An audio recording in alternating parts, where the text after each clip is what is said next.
So it's time for another episode of In the Dentist's Chair, and I'm very excited about today's guest because when you think SA hip hop, you think this name, and he is massive in South Africa at the moment. So, ladies and gentlemen, Mr. AKA is in the building. The super mega.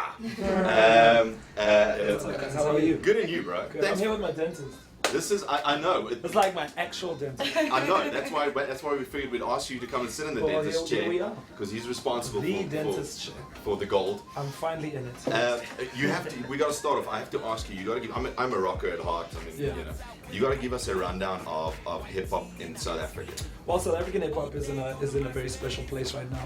You know, just a little bit about the history. I think it was in the late '80s, in the early '90s, with people like Reddy D and Prophets of the City and Scheme and those guys. That was really the genesis of really where South African hip hop began at that period.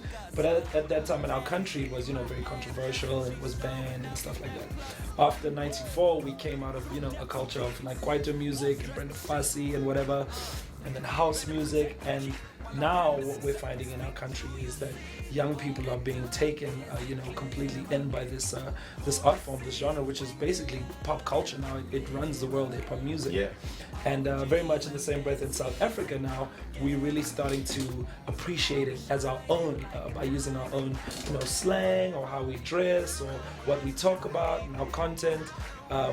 And it's really just at an amazing space right now. Obviously, after those people that I mentioned came the squatter camps and the double HPs and tear gas and so forth, and you're seeing a lot of new artists.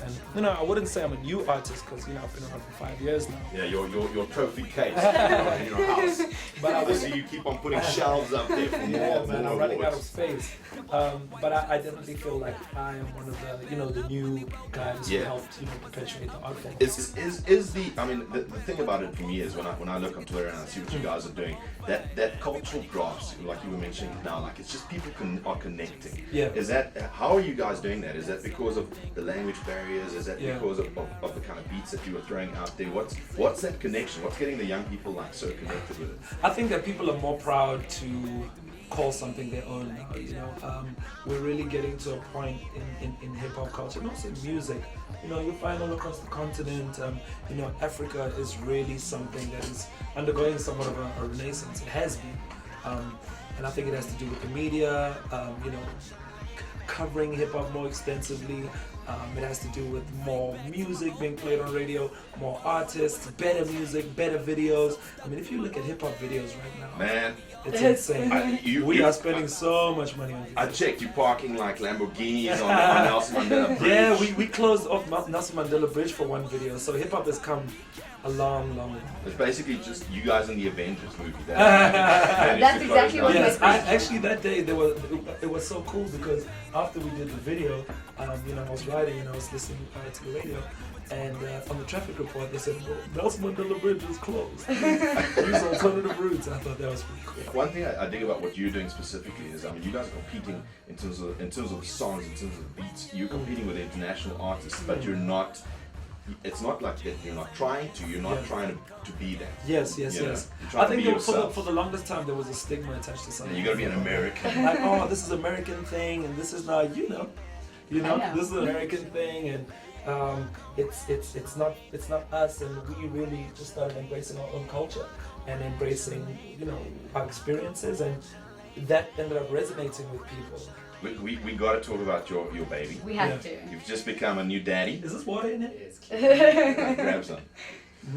You've just become a new daddy. So how's your life changed? Has it been like 360? Oh man. Can you change a nappy? Can AKA change a nappy? You know what? For me, I really enjoy those things. I really enjoy things like feeding my daughter and playing with her. And look, it's kind of boring to play with her now because she doesn't say anything. She doesn't even smile. She just like poos and pees and eats and sleeps. In Afrikaans you'd say we call it a pap bar. Just hold her. But I definitely think that I don't think I'll learn things about myself from having a daughter. That's what happened to John, I think, for personal. And I'm embracing it. For me, I enjoy those things because as you progress in I hate this word, celebrity or fame or whatever it is, the little things get more important. So for me, it's the little things like spend time with my family, or spend time with my daughter, or blah blah blah. And that's just part of me growing up and getting older. You're actually in studio at the moment recording the new album, which we're very excited about because Levels is doing fantastically well. Thank you. Do you foresee that life changes like getting a daughter or having a daughter and changing nappies is going to influence the sound of the new album? Are you gonna write a daddy song? Like every hip hop guy's gotta write it. Macklemore's just got one as well. Yeah, man. Oh, kid songs. I don't know, man. Maybe if the moment really catches me, I'm not gonna say that I'm not inspired by her or motivated by her. But for me, I don't know. You can never tell. Maybe one day I'll just, because these songs they just come to me. Yeah.